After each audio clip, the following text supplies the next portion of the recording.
Hello, I'm Matthew here from Games and Tech, and I just built this studio, and I'm going to show you how. So there's so many cool toys that we're going to get into and talk about. We've got a brand new ATEM Television Studio HD8 ISO. That is an incredible piece of work, and it makes what we do here at the Game Talk Network so much easier. It's really just the guys come in and they can just hit a button and record. Once it's all set up, it's really a wonderful system. So I'm going to show you how we set that up, and we have paired that with 5 of the Blackmagic Studio camera, the 4K Pros. Those are incredible cameras. As you can see here, this is a Rode podcast microphone. We've got 4 of those, and we actually have a Shure SM7B that sits behind the producer desk, and during live streams can be used to talk as well. That's a new addition. So this is recorded after I built the set. You're going to watch me kind of go through some stuff as we build it, and it won't look nearly as good as this, but hopefully you guys enjoy the video.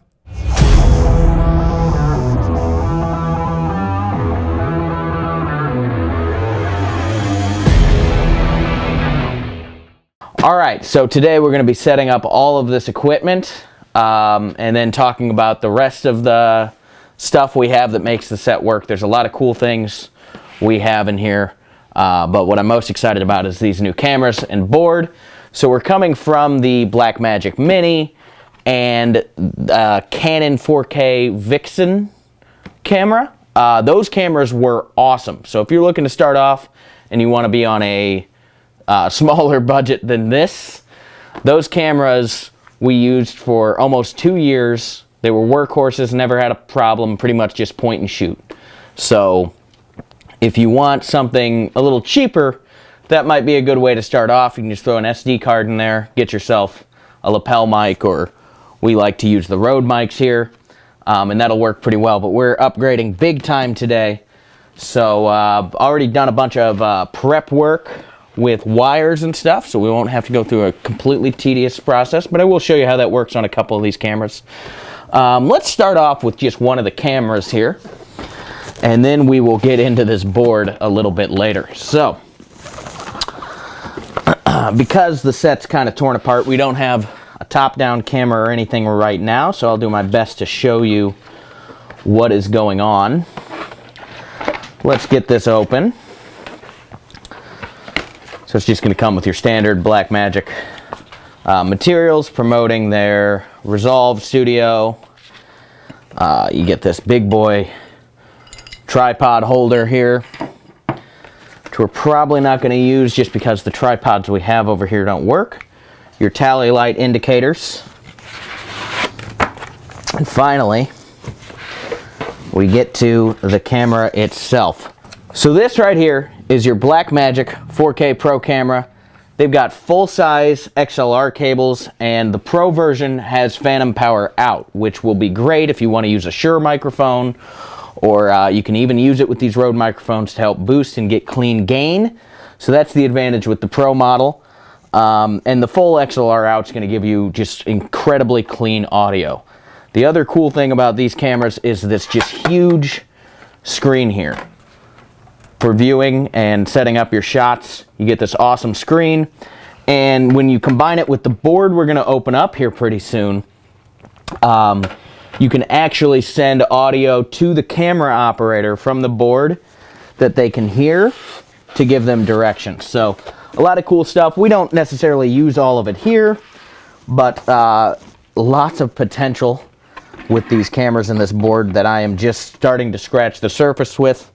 I would not call myself an expert by any means, but here's our camera here. This has been working wonders over on our other set. As I said, we've got the tally light indicators that came in the box here.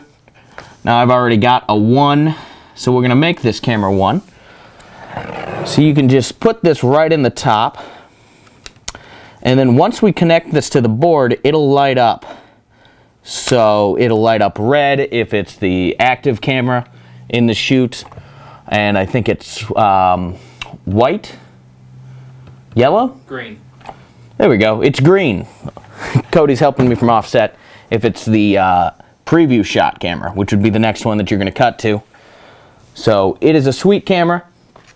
Power supply here, nothing special. Now let's get into the big boy board, see what happens with that. So the the ATEM Television Studio HD8, this board has more features than you could possibly imagine. Basically anything you want to do, this board is going to be able to do it for a live production sense, unless you're like, you know, Fox trying to cover the Super Bowl. It's going to accomplish pretty much anything you're going to want here. So let's get this open. So this is a huge, huge box. Blackmagic design. Lots of foam. And pretty much the only thing you get in here is the board. No power cable, nothing else. Just this big, big, big board, which we will talk about a little bit here in just a moment. The rest of the stuff in here is just those papers.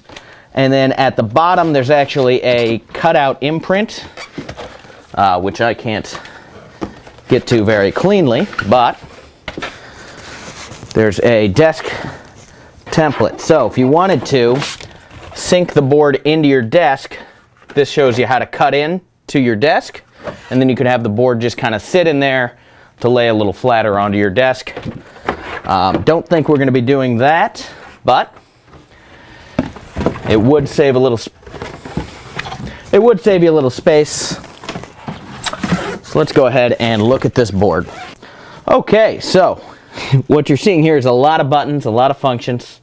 If you're going to get this and you're starting from scratch, haven't used any of the Blackmagic Minis or anything, it's going to take you a while to learn. There's great YouTube videos out there. You could read through the 1,200 page manual. Just use the board. You'll hopefully get used to it. I am nowhere near an expert, so I'm not even going to try to tell you everything that this board can do right now. Just going to run through some of the highlight features here. So the big thing with this board is it's all SDI ports. So SDI is going to allow you to run much longer cables than HDMI. So if you have a distance problem, your solution will be SDI. You can go much farther with it. You've got lots of Ethernet ports here. I haven't quite figured out why you would use more than one, but I'm sure many of you out there in the comments probably are roasting me for that. And like I said, it doesn't come with a power cable. It's just going to be like your standard power cable that you probably have one laying around, but if not, you're going to want to make sure to order one when you get your board. The talk back here, your multi-view out. So it's all here, and we'll kind of show you and talk a little bit more in depth when we set it up. But you'll notice there's two SDI for each camera. That's because this is the older generation of SDI cord. So with the newer SDI cords, you can send info to the camera as well as the camera send info to you. But the older SDI, it does not do that. So you're going to need two SDI cameras running to the cameras and back. Okay, so here we are. This is where the board is going to sit. So before we had our Mini right here, and we would run all the HDMI cables into the back of this, and then we would run sound out of our Rode board here into this. So all in all, we didn't save much space, but it's not all about saving space. But I'm excited to get rid of this Rode board. Now I know some of you audiophiles out there are like, what? You're not going to use an audio board anymore? And we probably could get maybe a little bit cleaner audio if we use the board, continue to use the board, but I think the audio sounds really good coming out of these cameras. We've been using it on the other side for a while, and you can do all the sound gating and everything that you would need to do to clear out background noise from within here. So we have the audio just going into the cameras, and then the cameras SDI into the board. So it simplifies it, which is what we are trying to do here. So we've got lots of people coming in, filming different shows, and we want it to be as easy for them to come in and just click record and go without any problems coming up. So just trying to eliminate variables that could happen. So let's go ahead and get this board turned on here. As I was saying before, doesn't come with a power cord. So I said it was just kind of a standard power cord. Here's what that looks like. And we'll put it into the back. And there's no power switch or anything on this board, so we usually just unplug it when we're done using it. Not going to be able to do too much just yet because we don't have everything hooked up to it. But let's see what happens here when we turn it on. All right, so here we are. All on. We've got our buttons here. So these are the preview buttons, and you can actually customize whether or not you want the bottom row or the top row to be the preview, I believe. So these are a little louder probably than the Mini was, but they've got a nice tactile feel to them. We've done one live show with the board, and it was a little, took some getting used to. I haven't quite gotten it all down yet, but the more we play with it, the better it'll go. So you can preview, let's say camera 2 here, and then this board will mix the shots. So we can show that off a little bit later once we actually have everything in. But let's go ahead and look at some of these settings here. So turn it on, network. We can actually just go ahead and plug this in. Okay, so we've got our network settings here, about, profiles, all at the top. You can hit these buttons to switch between them. And then as you hit these over here, you'll open up other settings tabs. So it's pretty easy to get to all the settings. And what I love about this board is you can do almost everything just from the board. You almost don't even need to hook it up to the software, which we will show you how to set up later. You can do most things from here, and there's a few things that are probably easier in the software, but it's pretty easy to get around to all your different settings here. And one of the things, another thing that I love is this board has an internal hard drive. So I've heard that that might only be the first 2,000 boards that come out. But this one's got a 2 terabyte internal hard drive, which means we can connect it to the network. For my editing station across the way, I can connect into the network drive that the board will set up, and we can access all of the footage immediately after recording without messing around with any external SSDs or anything like that. And it's nice, and then we can just keep the footage on the board, move it over to the computer. I've actually edited footage just off the network drive from the board without even moving it over to my computer sometimes. So that is a really incredible feature, for us at least. And then we've got the audio leveling things here. So you can select the level of each camera's microphone, so you can control them all individually. And I also love, as opposed to using the Rode board going into the Mini board, I would just get one audio file. Now I get each camera's audio file, so I get each microphone on a separate audio layer. So there's some advantages for us using this board, and if you really got down to it, I'm sure you could do some incredible things with it that I wouldn't even come up with. So let's go ahead and now maybe set up a camera, and then once we're waiting on a few more cords, we'll get everything hooked up and really show you how this bad boy works. Okay, so here we are. This is the 4K Pro camera here, studio camera. Let's go ahead and boot it on. So this will be the first time you boot it on. It's going to ask you what your language is. English for us. And then it's pretty simple from here on out. So you can actually control your ISO just with this tab to the side here, but we don't have our lenses in yet, so we're not going to mess with any of that. We're just going to get in, and I'm going to show you kind of the way that I have it set up for our system here. It's got to be 1080p to our board there, so we can't do it in 4K, but it's fine to keep the resolution on 4K, because what you can actually do is hook up a SSD drive to the side here, and you can get that raw 4K footage. And there's a button in the board, if you had enough SSDs to the side, where you could control the start and the stop of the recording, and then each camera could have its own SSD. Now it does film in Blackmagic RAW, so you'd either need to get a plugin for Adobe, or you can use Blackmagic, their Resolve software, which I am not quite familiar with. I've installed it and began to figure it out, but I'm not comfortable enough to make the switch over just yet. So here's your recording settings. You can pick your bit rate. It's going to be in Blackmagic Raw no matter what with these cameras, so just be aware of that.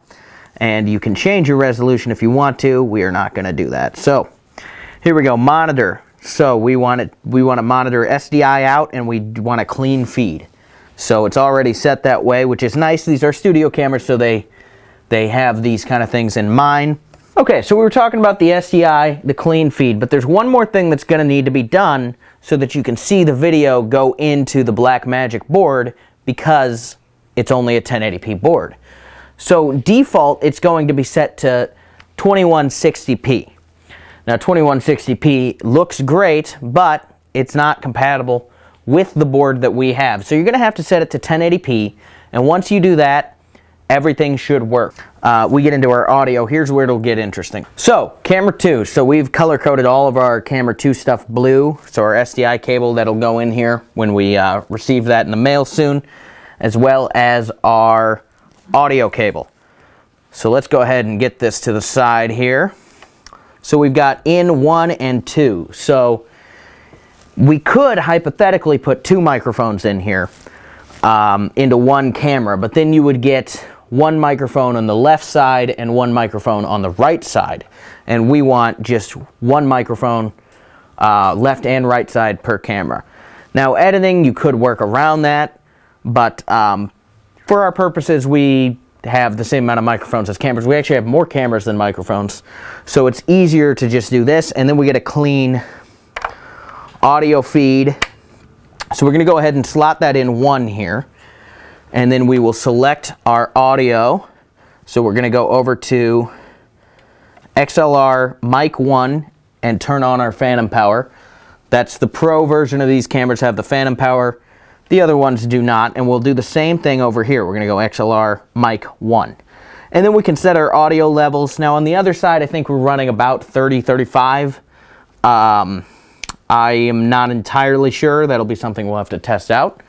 But you can go ahead and figure out what's going to work for you, to where you can get a nice clean audio seed, no distortion or anything like that. So that'll be something that we'll play with once we actually begin to test out the microphones.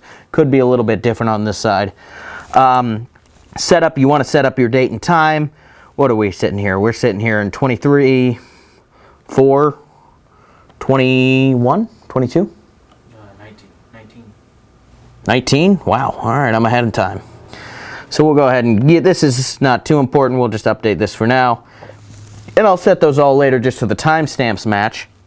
Presets and LUTs. So you can actually load a custom LUT into the camera and it'll film with that LUT every time. This way you can get consistent color correction and white balance for each set. So this set over here might have a completely different white balance than our other set on the other side of the room. So we could actually load them both in and then select which one we want to use. These are just the pre-existing ones, but we can load in custom LUTs in here for filming, which is a really, really cool feature.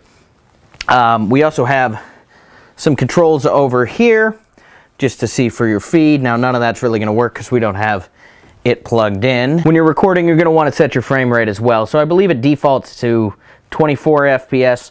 We like to shoot at 30 FPS here. That's just a preference thing, whatever works best for you. So that's just some things to look through, and there's tons of settings. If you get one of these cameras, you could probably spend an hour to 2 hours just looking through the settings before you even start doing anything. But this is just really quick if you wanted to get something working and you happen to have the type of equipment that we have here to work with it, like a Blackmagic mini board or this Television Pro board.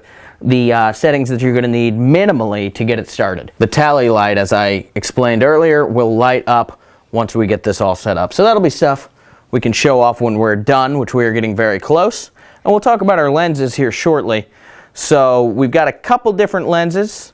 I haven't received the ones that we're going to use over on this set, but they aren't going to have we aren't going to be able to take full advantage of just what this camera can do and the way the board can control it with these lenses, but they're going to be a more crisp picture.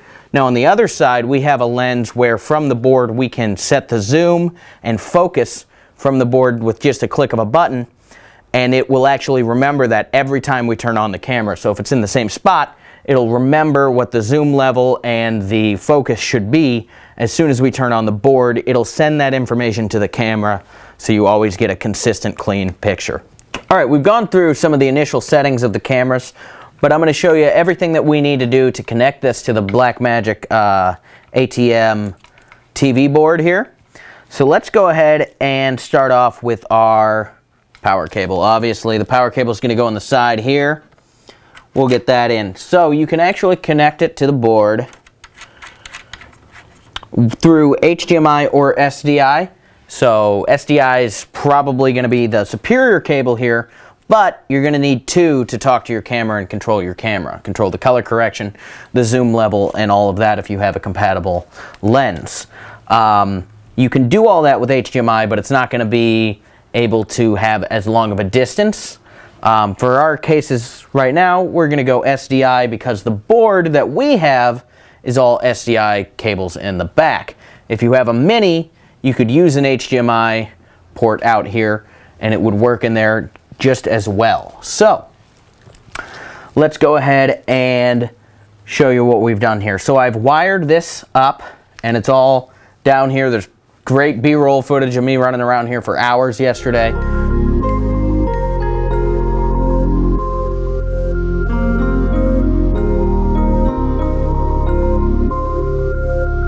But we're going to go ahead and put these wires in. So I have labeled this.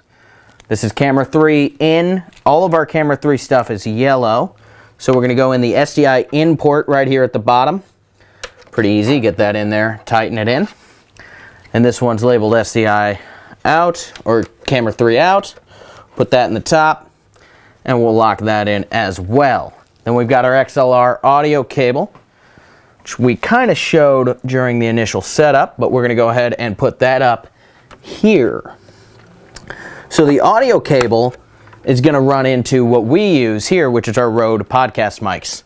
Now, you won't be able to hear me through this just yet. At the end of the video, you will. But we run the Rode, we just run the XLR cable straight out of here into the camera. So we've got it color coded, so the green is actually our top-down camera over here, and the yellow mic goes to the person sitting in frame of this camera. That way, they know if I'm on the yellow microphone, I need to have the yellow camera turned on for my audio to be picked up. Now, we've run these cables across, so we need to make sure we put the right cable in. So on the other side, we went SDI in. So that takes the signal from the board out. So on this side, I've actually labeled it SDI out. So this leads to the SDI in cable on the other side. So we'll go ahead and plug this in. Again, camera 3 here. 1, 2, 3, and then input, output. So we're going to go ahead and put this in here and lock it in. And then the same thing here. So this is SDI in. On the other side, it says SDI out. And we will go ahead and put that into the input side and lock that in. Okay, so as we run through the setup of this camera, now that we've got it connected, you can see the light is red. But the problem here is, on the Blackmagic board, I have camera 1 selected. All right, and this is camera 3, and it's plugged into the camera 3 slot. So you actually have to go into the settings here. Let me spin this around so you can see. We're going to go ahead and head up to the setup tab here in the settings, which is up in the upper left. We'll go to setup, and then in page 2, we've got the ATEM camera ID. So we're going to set that to 3. Now you can see the light on the top has gone out.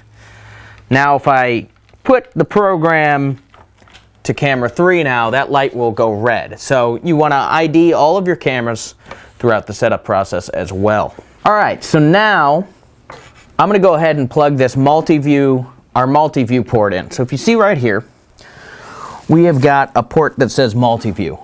Now I'm going to run this through an HDMI splitter in the future, But right now we're just going to plug it straight in for simplicity purposes. And we're actually running this into this guy over here. So let's take a look at this. So this is an HDMI wireless transmitter from Hollyland. We've just got this plugged in straight to here, and then it's actually going to send our HDMI out signal to the receiver, which we have to the back of the television. So all you got to do is turn it on and plug in the HDMI cord, and it gets to the television. So now we can see a multi-view panel here from Blackmagic. So this, when we get into the software, is all totally customizable. We can name them camera 1, camera 2, camera 3, camera 4. We can move around these windows. The program shot will be the final shot. There's a lot of different things we can do. So we have our HDMI wireless receiver up here. So you're probably thinking, I mean, what is that, 4 or 5 feet? Well, this is an active store, so this dolly you may or may not be able to see in focus behind me has been running back and forth. It tore up the HDMI cords. We've gone through 2 now, I think, maybe even 3. So we have decided to go with a wireless solution. And also our monitor is on wheels here so that whoever the talent is can move it around and see it from any angle they want. Now there's a couple cool things here. We have now named this camera Camera 3. Camera 3 is red, it is active, and the program screen shows Camera 3 is on. Now watch what happens here.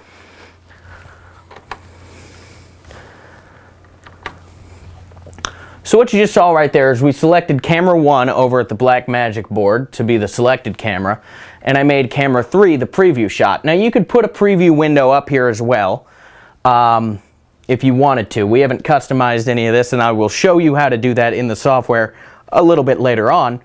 But now your talent can see camera 3 is the next one, and camera 1, if we had it hooked up and connected, would be red right now, meaning it is the camera that's on. So we do a lot of our footage, we just film it, all the cameras, and then it's edited later. But for a live shoot, this is a huge, huge help for the talent to be able to see where they should be looking and what camera is going to be cut to next. Alright, so now we're going to go ahead and get the software going here. So you're just going to want to go to Blackmagic Design/support, and you are going to want to find the ATM Live Switcher products up here. So we're going to go to that, and then you're going to want to download the latest version. So if you're coming from, let's say you were like me, upgrading from the Blackmagic Mini to the new Studio HD 8, you would realize I can't connect to this brand new board. Well, that's because this board is so new that your software is out of date. And if you're starting from scratch, just go ahead and click here and download it for whatever platform you are going to be using, okay? Alright, so now we've got the software installed here. As you can see, it shows that I'm recording. That is because I am using it right now. You also notice this ISO box is checked. That's very important. So for what we do here, because then it records all the cameras at the same time. So that's huge. So I don't want to go over too much here in the software, especially because,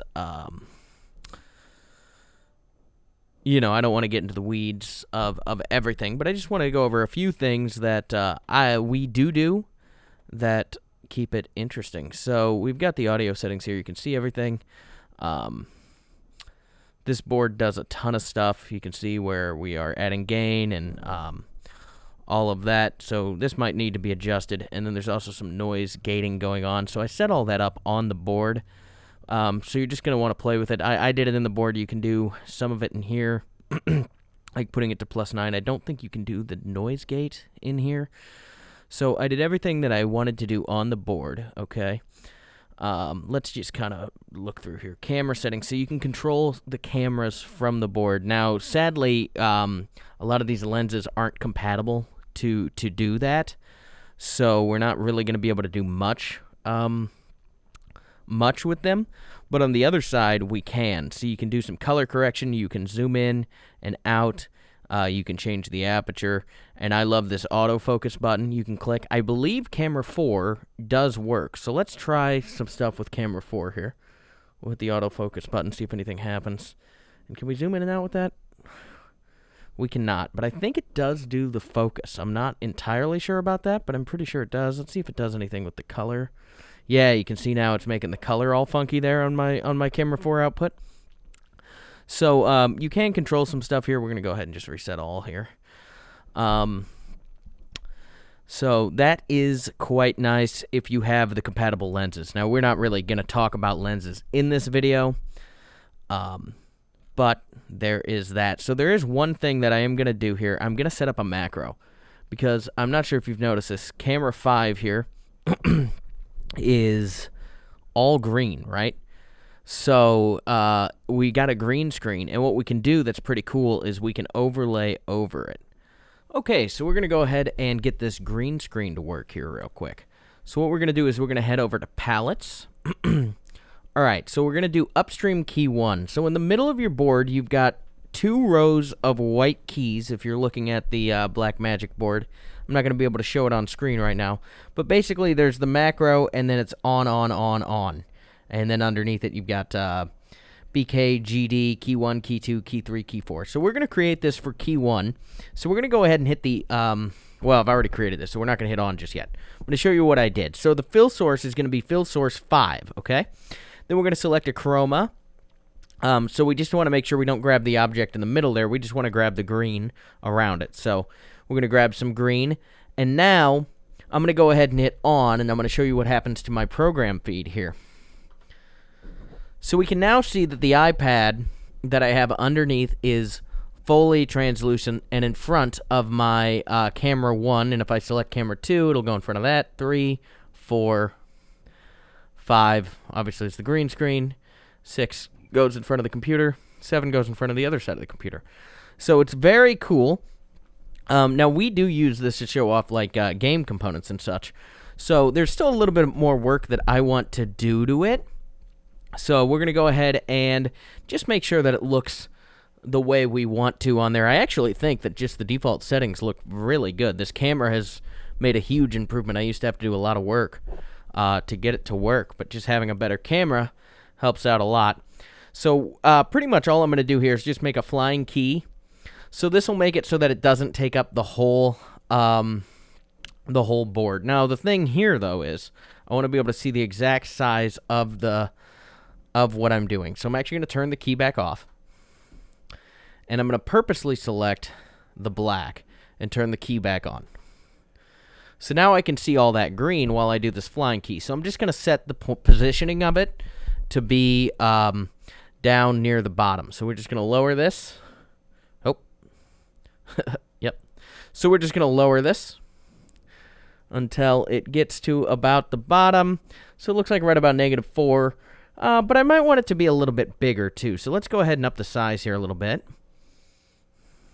We'll go up to about 50. We'll go to 55.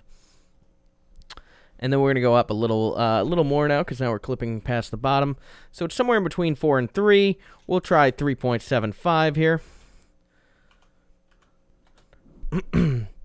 All right, and that's pretty much right there. So we're going to go back up. I'm going to have to turn the key back off. So we're going to turn the key back off. We're going to select green again. And then I'm going to go ahead and turn the key back on. And there we go. So now if they want to show a component on screen, they can put it under the green screen. And I'll actually be using this a little bit later on to show you something. Okay, so now we've learned how to set up the green screen. There's a few more things that I want to show you on the computer. Let's go ahead and start with, as I was talking about, you can customize the multi-view screen. I know that I brought that up, so it's something that I want to show you how to do real quick. It's really easy. You just go to Settings. Right here, you got General, Audio, and Multi-View. So right in here, you can change the actual layout you want to do. How many things? You could go with just 4 big screens. You could break it down. We usually go with 2 big ones here. One's our preview, and one is our top-down camera. So we'll go ahead and set this to 4 for the top-down camera. Then we've got camera 5, 6, 7, 8 right here. We're going to need to be able to see camera 1. And actually, this is going to be program, not preview. Camera 1, camera 2, camera 3, And camera 4. Now this probably is not the actual order that we would want this to be in. So let's actually do this. And 4. And then over here, so if we're doing a live stream, and I want them to be able to see the live stream output for comments, I would maybe then turn on the PC, so we'll put camera 7 there. But anyway, all this can be controlled. So whatever you want to do, you can also name different cameras, I believe. So let's go ahead and go to how we do that. So let's go ahead and hit done here. And we'll go back in. I don't think yet hit done, but sources. So here, we can actually name the camera something different. So if we wanted to name camera 1, we can actually make it the main. Camera 2. And actually, let's add red, because that's the red mic, right? So camera 1, main, red. Camera 2 now is going to be our left blue. 3 will be right yellow.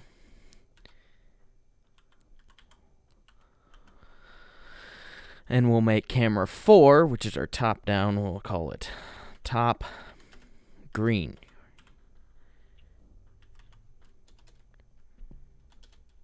Top green. And let's go ahead and capitalize these real quick here for consistency.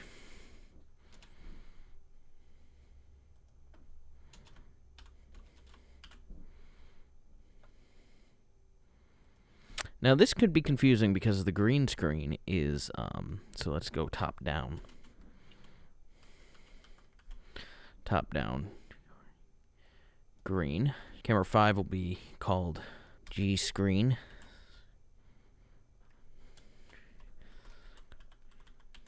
Orange. Because we've actually got an orange mic plugged in. That's the one I'm using right now. So camera 6 is then going to be left PC. And camera 7 will be right PC.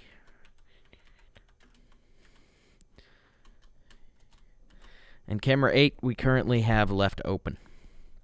So now if we go ahead and hit save here, you can see all the names updated on the multi-view screen.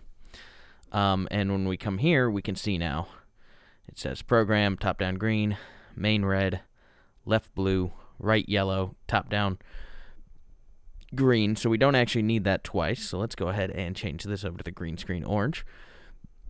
Right PC, left PC. And let's go ahead and fix this here.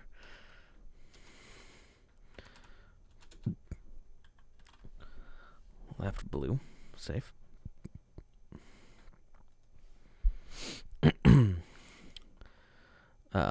G screen orange, right PC, left PC, right yellow is already used. So now here we can go ahead and get some useful information on the screen for them.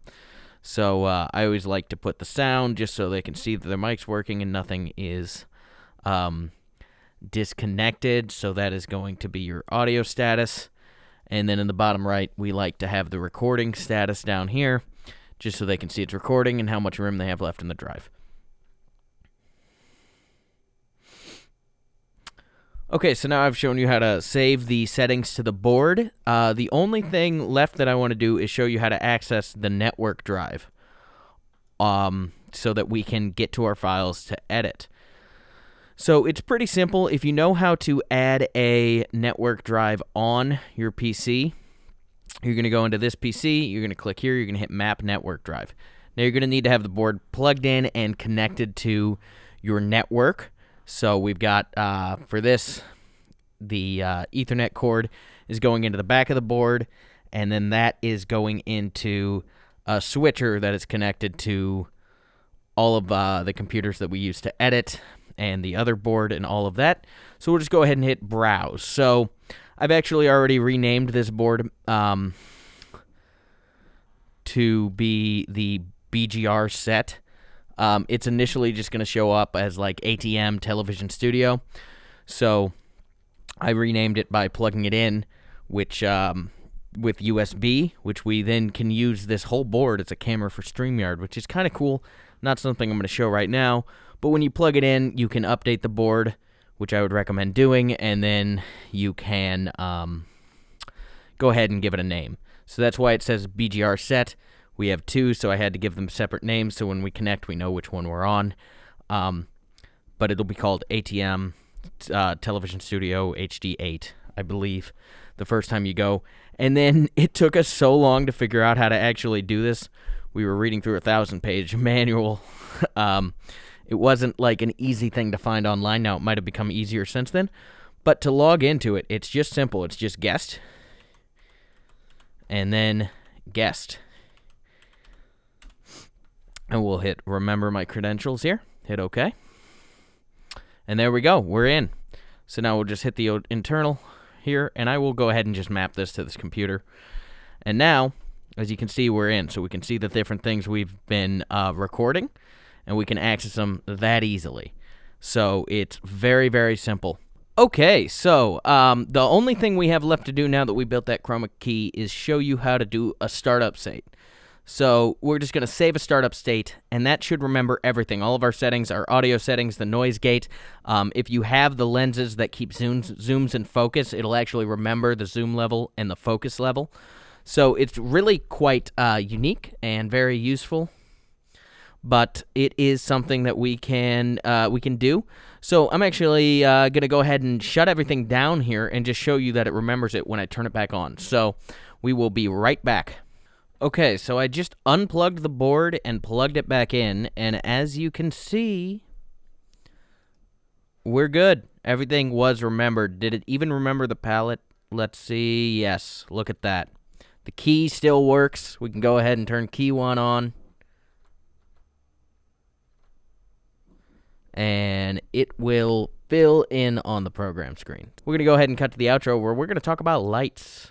Hello. I'm off on the edge now, and that's because there's one more thing that I would like to talk to you about today, and that's the side lights here. So we've got to talk about so many cool things. We got to talk about the video board, the camera, the converter, the HDMI, wireless HDMI transmitters. A lot of different things went into building this set, and that's not even bringing it all. We've got 3 big studio lights lighting the set behind us. And I'm sure there's things that I am forgetting about on top of that. There's a lot going on here, and it's really cool to be a part of. But I'm going to talk about these lights, as you can see behind me, that are kind of making the set look unique. So what we've got here is a Nanolite Pavotube 3000. So this is the old model, and we still have some of these around, but we also have a new model. So on the sides is actually the Nanolite Pavo 3000 2. Is that what it's called? Let me just double check. Oh, it's Nanolite Pavotube 2 3000. So the Nanolite Pavotube 2 2000 has one feature that this light doesn't have. It's also quite a bit brighter, but it has one feature that this doesn't have that'll be pretty cool and that I want to show you. All right, so I'm a little unconventionally off to the side here, but that's because I want to show you one of the coolest things about these lights here. We've got an app. So let's go ahead and get this iPad on screen here. Hopefully that'll come out pretty well. But there's just an app, and we can grab the lights. So as you can see, I've got them labeled stage left, stage right. So we're going to go ahead and grab stage right, which would be my right. Stage right would be when you're on stage to your right, and when you're on stage to your left would be stage left. Whereas house right, when you're on stage, that's actually to your left. That's where you would see from the audience. So anyway, we're going to grab stage right because that's the one that's right behind me, and it'll be the most obvious to see. So let's go ahead and grab stage right here. And now, right now, I've got it on a looping mode. But if I wanted to just do a color, I can go ahead and select a color.